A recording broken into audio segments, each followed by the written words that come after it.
Hello दोस्तों, botany इन Hindi channel में आपका स्वागत है।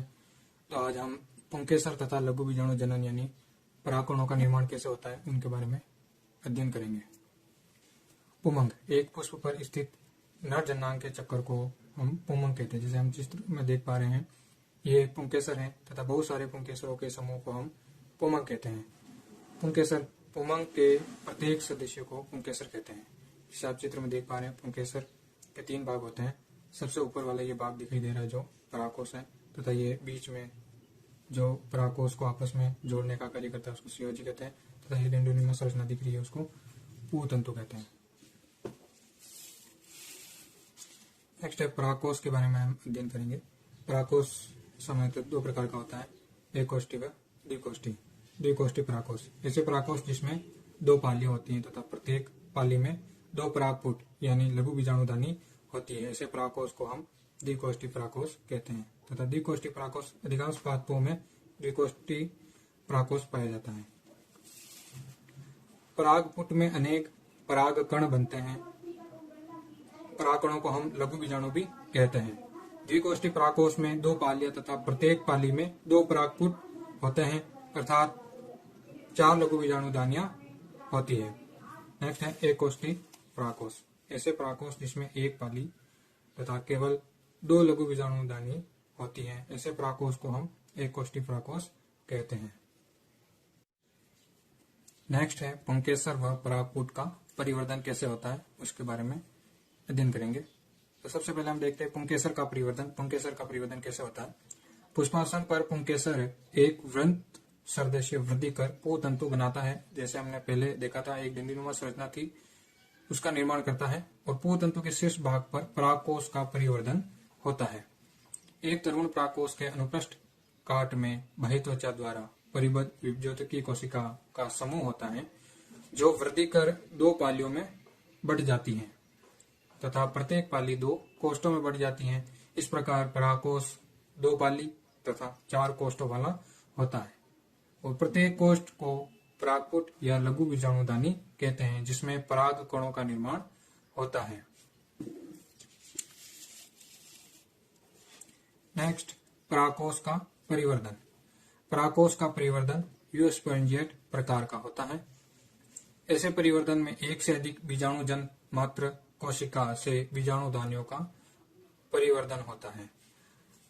परागपुट के विभेदित हो जाने से अधिचर्म के नीचे स्थित अधश्चर्म एंडोडर्मिस की कुछ कोशिका अपेक्षाकृत बड़े आकार की व संघन जीवद्रव्य व सुस्पष्ट केंद्रक वाली होने से अन्य कोशिका की तुलना में क्या अधिक स्पष्ट होती है। इन कोशिकाओं को हम प्रपसूतक या प्रारंभिक कोशिका कहते हैं।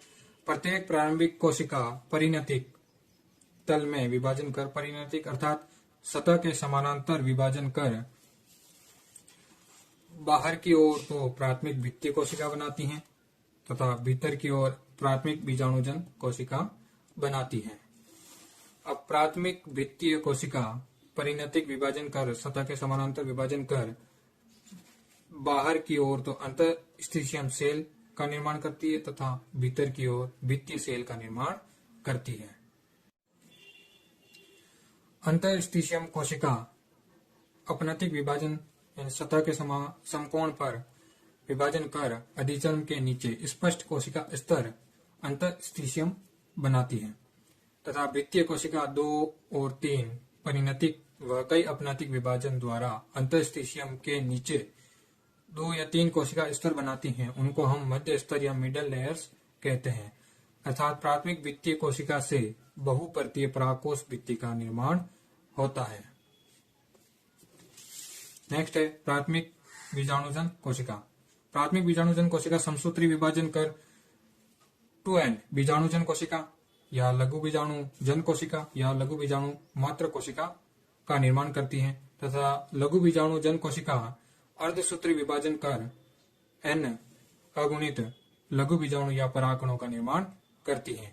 तो प्रत्येक लघु बीजाणु मात्र कोशिका से 4 अगुणित लघु बीजाणु या परागकण बनते हैं। इनके बनने की क्रिया को हम लघु बीजाणु जनन कहते हैं। नेक्स्ट है परागकोश भित्ति। परिपक्व परागकोश की भित्ति 4 प्रकार की परतों से निर्मित होती हैं। बाह्य त्वचा, एपिडर्मिस, अंतःस्थिशियम, एंड्रोसिशियम, मध्य परतें, मिडल लेयर्स और टेपिटम। बाह्य त्वचा यह पराकोष की सबसे बाहरी परत होती है तथा इनकी कोशिका स्पर्श रेखीय दिशा में दीर्घित व चपटी होती है। नेक्स्ट है अंतःस्थिशियम। यह बाह्य त्वचा के भीतर की ओर स्थित एक कोशिक परत होती है। अंतःस्थिशियम कोशिका की आंतरिक स्पर्श रेखीय भित्ति से रेशेदार पट्टियां निकलती हैं जो बाह्य स्पर्श रेखीय भित्ति की ओर वृद्धि करती हैं, जिसे रेशेदार परत या पट्टियां भी कहते हैं। इन रेशेदार पट्टियों में अल्फा सेलुलोज की अधिकता से इनमें आर्द्रताग्राही गुण पाया जाता है। अतः आर्द्रताग्राही गुणों तथा बाह्य व आंतरिक स्पर्श रेखीय भित्तियों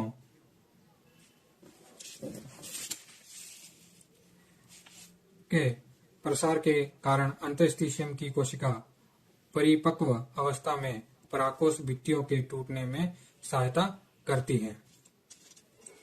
नेक्स्ट है मध्य परतें। इस परत की कोशिका अल्पजीवी होती है जो पराग मात्र कोशिका में अर्धसूत्री विभाजन के प्रारंभ होने के समय चपटी होकर नष्ट हो जाती है। इस परत की कोशिका में स्टार्च व संचित भोज्य पदार्थ संग्रहित रहते हैं, जिनका यूज परागकणों के विकास में कर लिया जाता है। नेक्स्ट है मोस्ट इंपोर्टेंट टेपिटम। यह परागकोश की सबसे भीतरी परत होती है जो परागपुट को घेरे रहती है, लघु बीजाणु दाने को घेरे रहती है। यह परत परागपुट में उपस्थित बीजाणुजन उत्तक को चारों ओर से घेरे रहती है। तो बीजाणुजन उत्तक को प्राप्त होने वाले समस्त भोज्य पदार्थ इसी परत से होकर गुजरते हैं। सभी भोज्य पदार्थ इसी परत से होकर बीजाणुजन उत्तक को प्राप्त होते हैं। नोट कीजिए, इस परत का परिवर्धन प्राथमिक भित्तीय कोशिका से होता है। Most important. अब हम टेपिटम के कार्य क्या होते हैं उनके बारे में देखेंगे। टेपिटम कोशिका परागकोश में बीजाणु मात्र कोशिका के चारों ओर एक परत के रूप में विद्यमान होती हैं। अतः बीजाणु मात्र कोशिका में अर्धसूत्रण के समय आवश्यक पोषक पदार्थों का गमन टेपिटम के द्वारा होता है। नेक्स्ट है अर्धसूत्री विभाजन के बाद टेपिटम कोशिका से निर्मित युगीस कणिकाएं परागकण की बाह्य चोल का निर्माण करती है। नेक्स्ट है परागकण जनित एलर्जी व है ज्वर रोगों का कारण।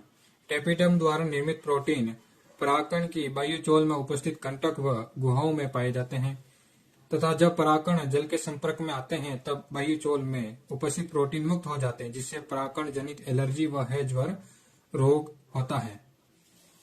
नेक्स्ट है अनुरूप वर्तिकाग्र की पहचान। यदि एक परागकण किसी प्रतिरूप वर्तिकाग्र पर गिरता है तो टेपिटम द्वारा निर्मित प्रोटीन प्रतिरूप वर्तिकाग्र पर केलोज प्लग के निर्माण का उद्दीपन करता है, जिससे पराग नलिका की वृद्धि अवरुद्ध हो जाती है, जिससे निषेचन नहीं हो पाता है।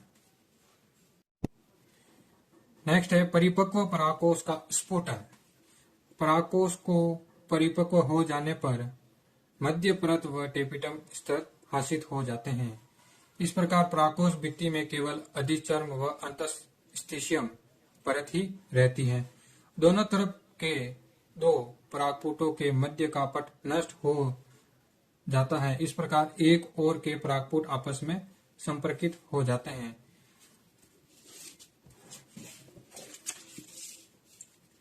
परागकोश के परिपक्व हो जाने पर अंतःस्थिशियम से जल का ह्रास हो जाता है, जिससे इन कोशिका की बाह्य पतली भित्ति भीतर की ओर सिकुड़ जाती है। इन कोशिका की भित्तियों के भीतर की ओर सिकुड़ने से स्टोमियम या ओष्ठ कोशिका पर दाब पड़ता है, जिससे ये एक दूसरे से पृथक हो जाते हैं तथा परागकण या लघु बीजाणु बाहर निकल जाते हैं। इस क्रिया को हम परागकोशों का स्फुटन कहते हैं।